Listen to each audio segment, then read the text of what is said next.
വളരെ ഈസി ആയിട്ട് ചെയ്യാൻ പറ്റിയ നല്ലൊരു ബ്രേക്ക്ഫാസ്റ്റിൻ്റെ റെസിപ്പിയാണ് കേട്ടോ ഷെയർ ചെയ്യുന്നത്. എല്ലാവരും ട്രൈ ചെയ്ത് നോക്കുക. അപ്പോൾ ഇതെങ്ങനെയാണ് ചെയ്യുന്നത് നമുക്ക് വേഗം നോക്കിയിട്ട് വരാം. അപ്പോൾ ഇതുണ്ടാക്കാനായിട്ട് ആദ്യം തന്നെ നമുക്ക് വേണ്ടത് 1 കപ്പ് പച്ചരിയാണ്. 250 ml കപ്പിലാണ് എടുത്തിട്ടുള്ളത്. പിന്നെ വേണ്ടത് 2 ടേബിൾ സ്പൂൺ ഉഴുന്നാണ്. അത് നന്നായിട്ട് നമുക്ക് കഴുകിയിട്ട് ഒരു 2 മണിക്കൂർ ഒന്ന് കുതിർത്തി വെക്കാം. അതിൽ കൂടുതലായാലും കുഴപ്പമൊന്നുമില്ല. അപ്പോൾ നന്നായിട്ട് ഇത് ഞാൻ കുതിർത്തി എടുത്തിട്ടുണ്ട്. അതിനുശേഷം നമുക്ക് വെള്ളം കളഞ്ഞിട്ട് മിക്സിയുടെ ജാറിലേക്ക് ചേർത്ത് കൊടുക്കുക. ഇനി ഇതിലേക്ക് നമുക്ക് കുറച്ച് മാത്രം വെള്ളം ഒഴിച്ചിട്ട് അരച്ചെടുക്കാം. ഞാൻ ഇവിടെ ഒരു 1/4 കപ്പ് പ്ലസ് 2 ടേബിൾ സ്പൂണാണ് വെള്ളം എടുത്തിട്ടുള്ളത്. പിന്നെ 1.5 ടീസ്പൂൺ പഞ്ചസാരയും ആവശ്യത്തിനുള്ള ഉപ്പും കൂടെ ചേർത്തിട്ട് ഇതിനെ നന്നായിട്ട് അരച്ചെടുക്കുക. ഒട്ടും തന്നെ തരിയില്ലാതെ അരച്ചെടുക്കുകയാണെങ്കിൽ അത്രയും നല്ലത്.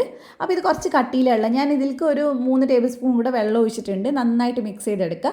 ഇഡ്ലി മാവിൻ്റെ പരുവത്തിൽ വേണ്ട കേട്ടോ. അപ്പോൾ നമുക്കിത് ഉണ്ടാക്കിയെടുത്താൽ ശരിയാവില്ല. ഈ ഒരു പരുവം വേണം. ഇനി നമുക്കിത് അപ്പം തന്നെ ഉണ്ടാക്കിയെടുക്കാം. ഞാൻ അവിടെ വെളിച്ചെണ്ണ ചൂടാവാൻ വെച്ചിട്ടുണ്ടായിരുന്നു. അതൊരു മീഡിയം ചൂടാവുന്ന സമയത്ത് നമുക്ക് അതിനകത്തോട്ട് ഒരു തവി മാവ് ഒഴിച്ചു കൊടുക്കുക. എന്നിട്ട് ആ അടിയിൽ നിന്ന് അതിങ്ങനെ മേലോട്ടേക്ക് പൊങ്ങി വരും കേട്ടോ. അപ്പോൾ നമുക്ക് മേലെ ഇങ്ങനെ കുറച്ചൊന്ന് ഓയിലാക്കി കൊടുത്താൽ മതി. ആക്കി കൊടുത്തില്ലെങ്കിലും കുഴപ്പമില്ല, അത്യാവശ്യം നന്നായിട്ട് പൊങ്ങി വരും.